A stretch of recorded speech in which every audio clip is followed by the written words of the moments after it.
2024, and guess who recently released another episode of Mothers Wailing, Limbs of Children Missing, and Their Daddies Lost under Rubbles? It's none other than our favorite horror game show, bombing and bending the shit out of each other, with our favorite returning contestants, Israel and Palestine. Let's give a round of applause for these shitheads. Now, shall we?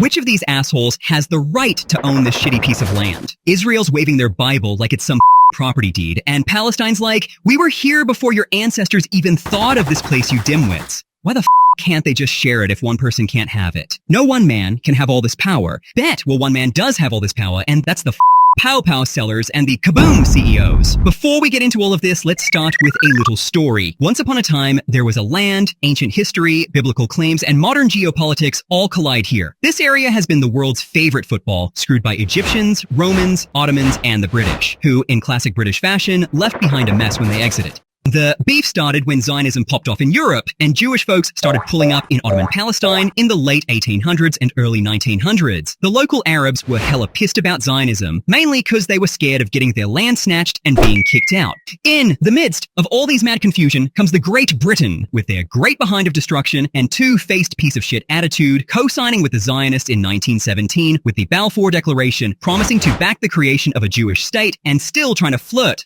at the back with the Palestines. Those assholes promised the same land to everyone, playing Oprah and going about saying, you get a state, you get a state. Meanwhile, everyone gets screwed. This move pissed off the Arab population even more, leading to more drama and clashes between the two groups. The whole thing blew up even further when the UN decided to split Palestine into separate Jewish and Arab states in 1947. The Arabs weren't having it, and things went from bad to, it's about to get arsenal in here. After the UN split decision, the Arabs and Jews went to war in 1948 when Israel declared itself a state. The fighting was brutal, and a ton of Palestinians were either killed or kicked out. End of story!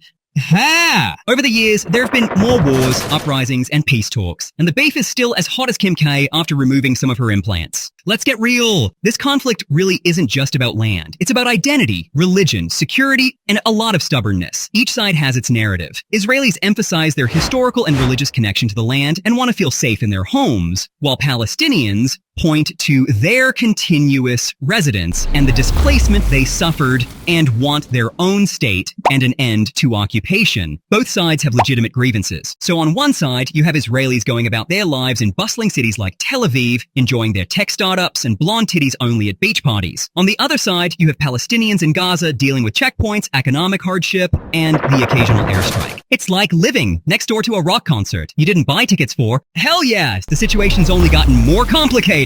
Like the co-parenting of Kim K and Kanye. Why are you so obsessed with the Kardashians? With the rise of different groups and leaders on both sides, the Gaza Strip and West Bank are major hotspots, with Israel building settlements that Palestinians see as illegal land grabs. There have been numerous attempts at peace, like the Oslo Accords and the two-state solution idea, but nothing's really stuck. The US playing mediator is like letting a pyromaniac babysit. Sure, they say they'll keep things under control, but good luck with that. And the UN, they're like the clueless friend who suggests a group hug while holding a grenade. Their two-state solution is a joke. It always ends in chaos. Israel's building houses on disputed land like it's their backyard BBQ, and the Palestinians are firing rockets like they're playing Angry Birds. And people wonder why there's no peace. It's like watching two morons build taller fences, then complain they can't see each other. Newsflash. You're both acting like idiots. Israel's got Netanyahu, a guy who thinks diplomacy is a four-letter word. His style, bulldoze first, ask questions never. And on the Palestinian side, Hamas. Their solution to everything is violence. It's like trying to fix a broken TV by smashing it with a hammer. No peace! No problem! Let's blow something up! Now, if you think your apartment's a dump, you haven't seen anything. Gaza's blockaded, resulting in shortages of almost everything except misery. The West Bank isn't much better off, with frequent clashes and checkpoints making daily life a game of, will I get to work today?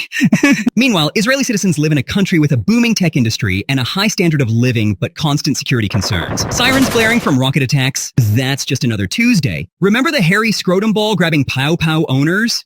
Yelp. The fuckheads are the ones benefiting from all of this and making bank. Every bomb, bullet, and missile has someone's wallet getting fatter. A missile flies, money changes hands, and somewhere a CEO is lighting a cigar with a $100 bill. War is big business, baby. It's like Black Friday, but every day. Meanwhile, the average Joe and Fatima are left picking up the pieces. Literally, schools get bombed, kids grow up thinking sirens are a normal part of bedtime, and both sides suffer immense loss. But hey, at least someone's getting rich and flaunting skinny hose and strings on a yacht. So what's the ultimate solution? Hate to break it to you, but there isn't one. No magic wand, no fairy godmother, just a whole lot of compromise and a rare thing called empathy. And maybe, just maybe, realizing that no piece of land is worth this endless cycle of death and destruction. Stop fighting, start talking, and stop buying so many goddamn weapons from these dickheads. Well, I guess until the day comes when leaders on both sides decide to stop f***ing themselves over and understand that peace is more profitable than conflict. We're stuck in this never-ending episodes of keeping up with the Israelis and Palestines. That's an unhealthy amount of Kardashians reference in there. Maybe they should solve this problem. Maybe you should stop watching their show with baby oil. Hey, what's that supposed to mean? Just hit the subscribe button and shut the door behind you.